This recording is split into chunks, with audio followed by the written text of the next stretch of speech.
प्रियंका जी, मैं आपको पहली बार यहाँ मिला अमेठी में 1999 में। अभी भी आपको याद होगा, आप तब सोनिया गांधी जी के लिए पहली बार कैंपेन कर रही थी। अब आप अपने भाई के लिए कर रही है, कांग्रेस पार्टी के लिए कर रही है। मैं पूछना चाहता हूँ, 25 साल में प्रियंका गांधी वाड्रा में सबसे बड़ा बदलाव क्या है? मैंने शुरुआत की कि आप प्रत्याशी कब बनेगी, आपने कहा मैं फ्यूचर के बारे में नहीं कह सकती, लेकिन मैं आपसे पूछना चाहता हूँ, आपने ये 25 सालों में क्या बाल बदलाव? सफेद हो गए और रंगवाने पड़ते। नहीं नहीं, उसके अलावा तो कुछ तो हुआ होगा। ये कहा जाता है ना कि आपने मुझे कहा कि शुरुआत में कहा कि क्या है, अगर मैं प्रत्याशी नहीं बनूं मैं पार्टी के लिए काम करती हूँ। लोग समझते हैं कि जब तक आप प्रत्याशी नहीं बनेंगी, मैंने बहुत कुछ आपको सीखा। सीरियस पॉलिटिशियन नहीं माना। कोई बात नहीं, जनता माने न माने, जब समय आएगा मैं करूंगी। जनता के साथ मेरा एक रिश्ता है, बना रहेगा। और देखिए कैसे बदली है आप? बहुत बहुत सीखा है मैंने, बहुत सीखा है। क्या? राजनीति के बारे में बहुत सीखा है, देश के बारे में बहुत सीखा है, जनता के संघर्षों के बारे में बहुत सीखा है। हार जीत मेरे हो, ख्याल आप से राजनीति में रहेंगी, हार जीत हो, क्योंकि ये कहा जा रहा है अगर कांग्रेस तीसरी बार हारती है तो नेहरू गांधी परिवार को धीरे धीरे हटना पड़ेगा, कोई और नया देखिए, चेहरा ये नेहरू गांधी परिवार जो आपने अपने मन में धारणा बनाई है ना, ये हम अपने आप को ऐसे देखते ही नहीं है। हमें कभी ये नहीं सिखाया गया था कि तुम इस परिवार के हो इसलिए तुम्हें ऐसा करना है, और ना मैंने अपने बच्चों को सिखाया। आप मेरे बच्चों से मिले हो, हमारी परवरिश भी ऐसी नहीं हुई। किसी ने ये नहीं कहा, हमें कभी नहीं कहा कि तुम्हें ये बनना है या तुम्हें प्रधानमंत्री बनना है। फोर्स नहीं किया, दिमाग में नहीं आया, कभी फोर्स नहीं किया। मैं आपको सोनिया जी ने बताती आप या राहुल हूँ, को? मैं आपको बताती हूँ। एक बार एक ज्योतिषी आए हमारे घर, ऐसे मतलब पॉलिटिकल टाइप के ज्योतिषी थे। अब पिताजी का इंतजार कर रहे थे, मैं गुजर रही थी वहां से, 12-13 साल की होंगी। हाथ देख लिया मेरा, मैं बड़ी होके आप प्रधानमंत्री बनेंगे। पिताजी ने सुन लिया और मुझे डांटा कि तुम क्या कर रही हो, ये सब बातें बिल्कुल तुम्हारे दिमाग में नहीं आनी चाहिए। मतलब कि उनके ये जो धारणा है ना कि हमारे परिवार ने हमेशा सिर्फ सत्ता के लिए, हमें सत्ता चाहिए, हमने राज किया है, हम अपने आप को महाराजाओं की तरह समझते हैं, एकदम एकदम बकवास है। आप मेरे घर आइए, देखिए क्या हम महाराजाओं की तरह रहते हैं या ऐसे जैसे हम कोई बड़ा पता नहीं कैसा परिवार है। साधारण है हमारा जीवन, कुछ ऐसी बड़ी बात नहीं है।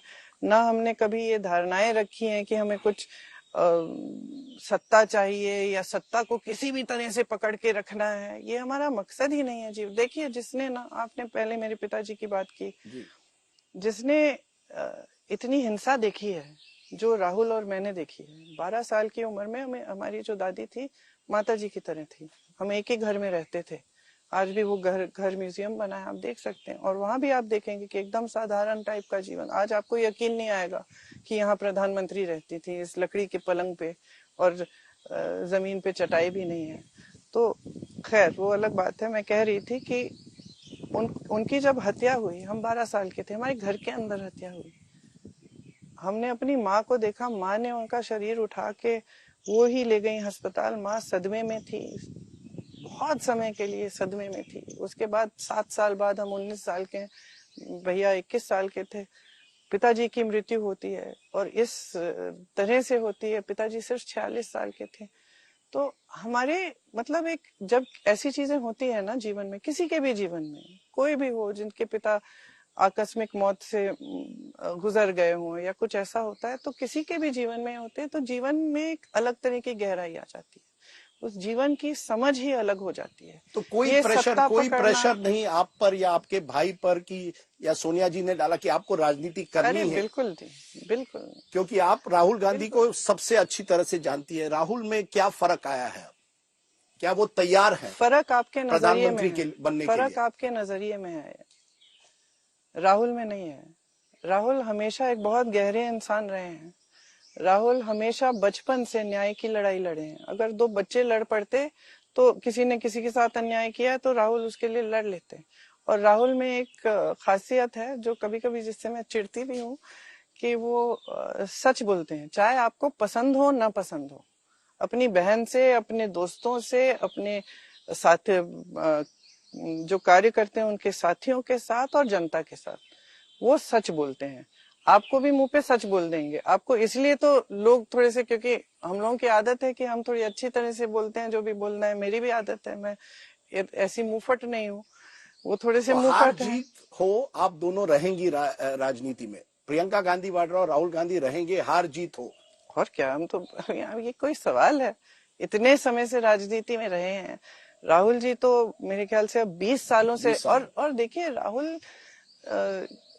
मेरे ख्याल से कोई ऐसा नेता नहीं होगा इस पूरे देश में जिसके खिलाफ इतनी संगठित और इतनी धनराशि जिस कैंपेन पे उनके खिलाफ जो कैंपेन की गई भाजपा के द्वारा, इतनी धनराशि किसी भी पार्टी ने किसी भी नेता का की इमेज खराब करने के लिए इस पूरे देश में नहीं की होगी।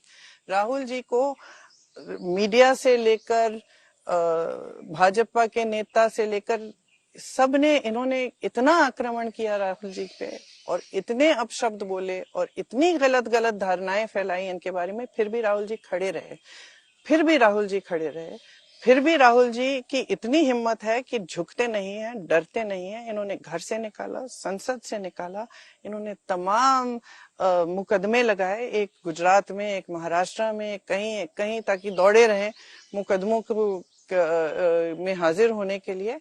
लेकिन राहुल जी झुके नहीं, डरते नहीं हैं, और पूरा देश आज समझ रहा है कि ये आदमी सच बोलेगा, कभी नहीं डरेगा, कभी नहीं झुकेगा। प्रधानमंत्री बन सकते हैं? क्यों नहीं बन सकते, बहुत अच्छे प्रधानमंत्री बनते, बहुत अच्छे, क्योंकि देश की गहराइयों को समझते हैं। और मैं आपको बता दूं, हिंदू धर्म की गहराइयां समझते हैं। अगर मोदी जी कल हिंदू धर्म पे डिबेट करें राहुल जी के साथ, तो मैं दावे के साथ कह सकती हूँ कि राहुल जी के सामने वो बोल नहीं पाएंगे। इतना जानते हैं, इतनी जानकारी है और इतनी गहराई में चीजों को समझते हैं। लेकिन इस चुनाव में ये तय किया गया है कि इंडिया गठबंधन के नेता तय करेंगे कि प्रधानमंत्री कौन बनेगा, तो वो खुद सब बैठ के तय करेंगे, जिसको भी चुने हम समर्थन देंगे।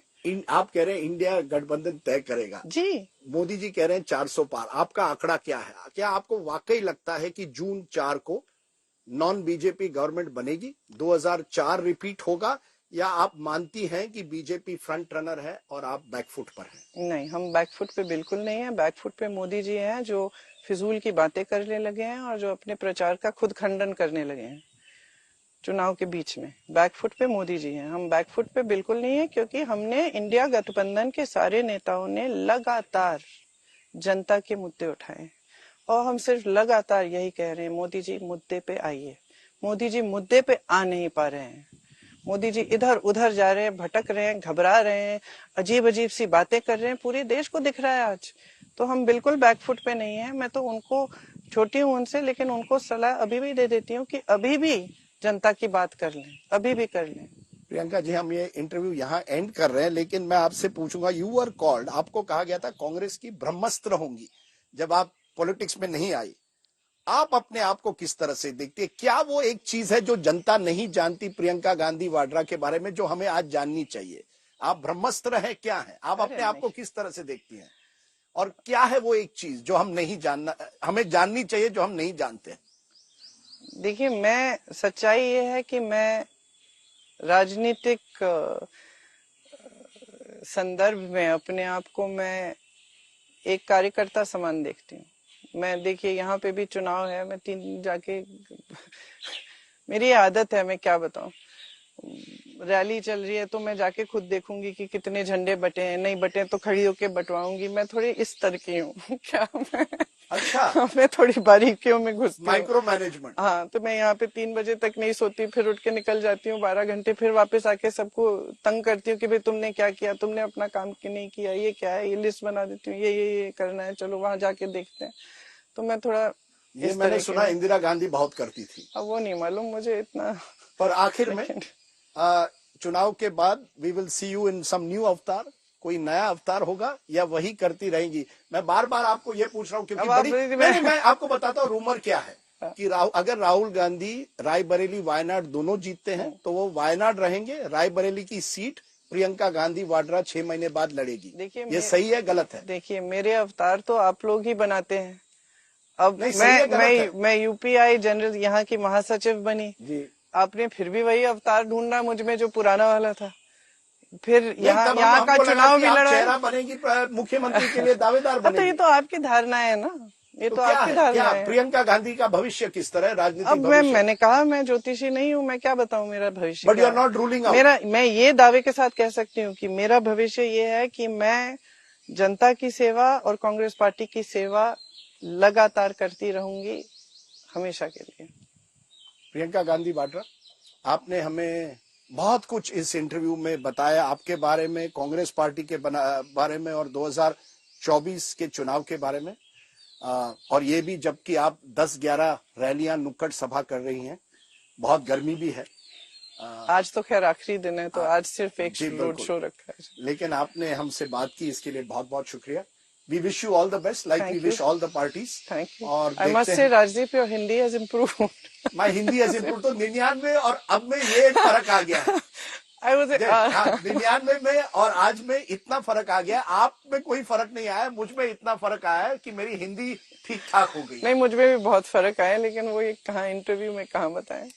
चलिए एक तो बता दीजिए क्या कि क्या फर्क आया है। नहीं, एक समझ में फर्क आया है, खासतौर से राजनीति और देश के बारे में। खासतौर से जब मैंने यूपी में काम किया तो लोगों की जो कठिनाइयां हैं वो हमेशा देखी थी मैंने, हमेशा माँ बाप के साथ घूमी थी, गांव में गई थी। लेकिन कभी कभी ये हो जाता है ना कि बचपन में कुछ हो जाता है, जैसे पिताजी का देहांत हो गया तो ये सोच लिया कि इतनी बड़ी चीज हो गई है कि उसी दायरे में रह गए काफी समय के लिए। फिर यहाँ आए, देखा एक क्या दो परिवार के सदस्य कट के मर गए, किसी को जला दिया गया है, किसी का अत्याचार किया है, किसी पे भयानक से भयानक अत्याचार बरसा दिए गए हैं, और लोग चले जा रहे हैं, जिंदगी चल रही है। क्योंकि आपको फिर मैंने जो सीखा। Khan market gang, entitled Lutyens elite कहा जाता था, उससे आप उभर कर आई। देखिए, ये मैं एक स्पष्टीकरण करना चाहती हूँ जी। ये लटियंस एलीट तो मैं कभी नहीं रही हूँ ना। मैं इन लोगों के साथ, मैं तो कभी गई नहीं विदेश पढ़ने के लिए, ये सब। मैं तो जेएमसी की पढ़ी हुई हूँ।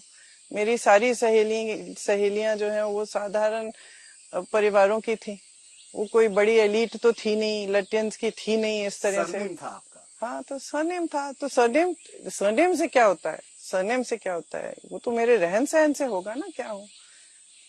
वैसे खान मार्केट बुरी मार्केट नहीं है, वहां तो कभी कभी मैं जाती हूँ। हाँ, आपने ये भी कहा कि जैसे मैंने कहा कि आप कह रही थी कि आप सादगी चाहती है, और आप समझती मेरा हैं। जीवन ये ऐसा ही रहा है, मेरे बच्चों का जीवन भी ऐसा ही है। चलिए, आपने ये भी आज एक स्पष्टीकरण हमारे सामने रखा है। प्रियंका गांधी वाड्रा, आपने बहुत समय हमें दिया, बहुत बहुत शुक्रिया। Thank you very much. धन्यवाद। ये थी प्रियंका गांधी वाड्रा, जैसे मैंने कहा शुरुआत में, कांग्रेस की स्टार प्रचारक। क्या एक दिन आएगा जब हम कह पाएंगे कांग्रेस की स्टार प्रतिनिधि? वो देखना पड़ेगा। बहुत बहुत शुक्रिया। Thanks for watching. Good bye.